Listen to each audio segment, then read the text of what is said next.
जो हमें जो लेट डाउन किया है ना, सबसे बड़ा लेट डाउन किया हमारे कोर्ट्स ने, हमारे चीफ जस्टिस ने, हमारे सुप्रीम कोर्ट ने। अगर एक सिग्नल चला जाता, अगर आपको याद है 3-3 जजमेंट्स आई, तीनों जजमेंट्स हमारे आदरणीय चीफ जस्टिस जो हैं अभी चंद्रचूड़ साहब, इन्होंने लिखी थी। 2016 में उन्होंने बहुत कमाल का तब चीफ जस्टिस ठाकुर साहब हुआ करते थे। उन्होंने अनुराग ठाकुर को पहले बर्खास्त किया था एज ए बीसीसीआई चीफ। उसके बाद आए जिसमें उन्होंने की जो लोधा कमीशन की जो रिकमेंडेशन थी वो मानी। सुप्रीम बीसीसीआई में नए इलेक्शंस, वहां पर कमेटी बिठाई गई, committee of administrators. Vinod Rai जैसे लोगों के अंडर थी। वो अलग बात है कि उनकी ऑनेस्टी और बाकी चीजों की तो कोई कसम खाने से भी डरेगा, लेकिन फिर भी बनी और कोशिश हुई कि कुछ वहां पर बदलाव आए। अब प्रॉब्लम है कि उस बदलाव को पॉलिटिकल पार्टीज कैसे यूज करती थी।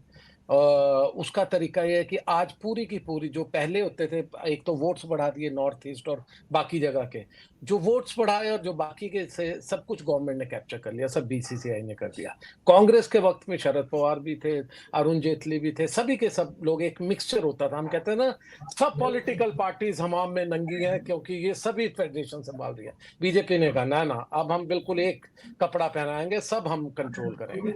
तो इन्होंने एक ऐसा सिस्टम बना दिया। फिर जय शाह साहब, बड़े अनदर स्पोर्ट्समैन, उन्होंने लेकिन अनुराग ठाकुर वाला काम नहीं किया कि गए और रणजी खेल ली। शायद बैट पकड़ना नहीं आता था, अगर पकड़ना आता तो शायद वो भी खेल लेते। तो जब वो सुप्रीम कोर्ट में, हाँ मैं बता रहा हूँ, उनको बैट पकड़ना नहीं आता, मैं ऑन रिकॉर्ड बोल रहा हूँ, उनको पकड़ना सिखाया गया एक फॉर्मर प्लेयर ने, जबकि बीसीसीआई वर्सेस एमपीज का मैच था। तो इस दौरान में उनको बैट पकड़ना, 1 हफ्ता लगा था उनको बैट पकड़ना सीखने में। एनीवे, अब दूसरी चीज आती है कि जब ये सुप्रीम कोर्ट में गए कि इनको एक्सटेंशन, अगला इलेक्शन भी लड़ने दो, सुप्रीम कोर्ट के पास एक हिस्टोरिक टाइम मौका था कि एक सिग्नल भेजते पूरे इंडिया में कि नहीं, नथिंग डूइंग, हमारे 3-3 जजमेंट्स है, आपको जाना पड़ेगा। उसकी जगह बेशक अनुराग ठाकुर के छोटे भाई बनते, अरुण जेटली जी के बेटे बनते, बड़े बड़े बड़े क्रिकेटर्स हैं इस दुनिया में, या राजीव शुक्ला जी तो हर पार्टी की तरफ से खेलते हैं, वो तो ये ऑलराउंडर है, रविंद्र जडेजा से भी बड़ी वाली गेम वो खेलते हैं। तो ये लोग बनते, लेकिन पॉइंट था कि सुप्रीम कोर्ट के पास मौका था कि चाहे ये सौरव गांगुली हो चाहे जय शाह,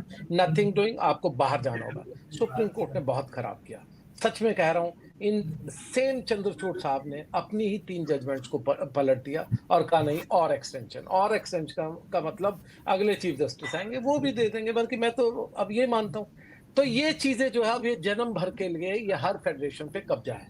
तो इसलिए ब्रिजभूषण को क्या कहना। मैं तभी तो कहा ना, जब 5-6 महीने पहले बातचीत हुई थी, मैंने तब भी प्रोग्राम में कहा था, ये झूठ क्यों आप पी रहे हो, ये तो घोट करके आपको पिला रहे हो और पी लेते हो।